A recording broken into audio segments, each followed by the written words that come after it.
Hello friends, welcome to my channel. Today I am going to show you how to make this gorgeous pair of Rakhi, both for your bhai and bhabhi. So here I have used cardboard. You have to take two sizes. This is the smaller size of 4.5 centimeter and you will need a bigger size oval of 7.5 centimeter. Color it using any watercolor or any other color. I have given a white color base coat because I am going to decoupage it using a tissue napkin. So once the color is done, allow it to dry. Once dried, apply glue. I have used iCraft's decoupage glue. You will have to glue it properly on the entire surface as well as on the edges. You will have to allow the glue to dry for a while. Then carefully apply the napkin.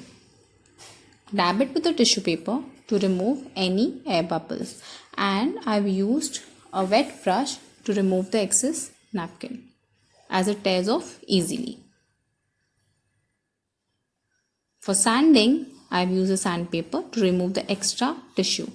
It gives a proper finished effect.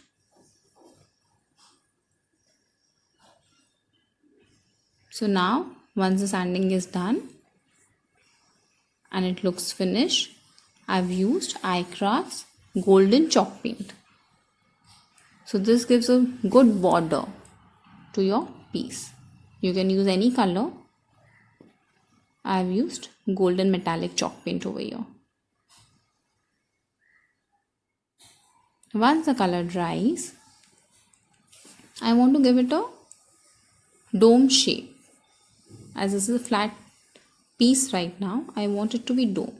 So I will be cutting it from the center and then I have even colored the cut so it gives a more finished look, and then I will give it a dome shape.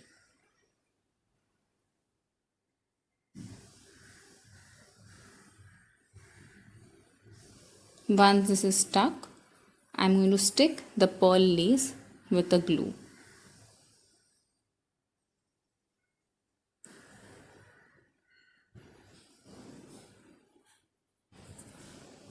Now I have taken a wire, folded into half and then inserted it through the thread.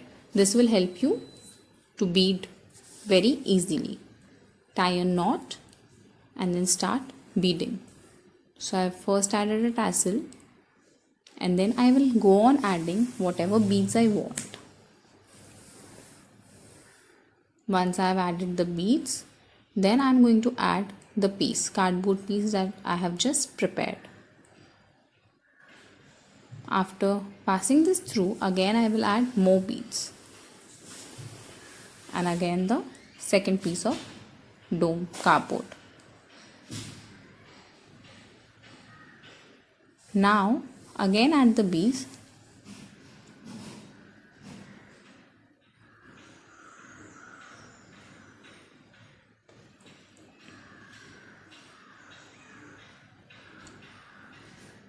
Once all the beads that you want are added, you will have to pass the wire again through them to create the loop. Just pull the thread from down and this is done. So I am going to just overlap the thread around the bead, stick it and cut off the excess. Now for Rakhi, again similar way with the wire and the thread, I am just inserting the beads. The center was prepared using the same technique. So you insert as many beads as you want and then once it's done, stick a few flowers and just tie a knot and your Rakhis are done. Please like, share and subscribe for more videos. Thank you.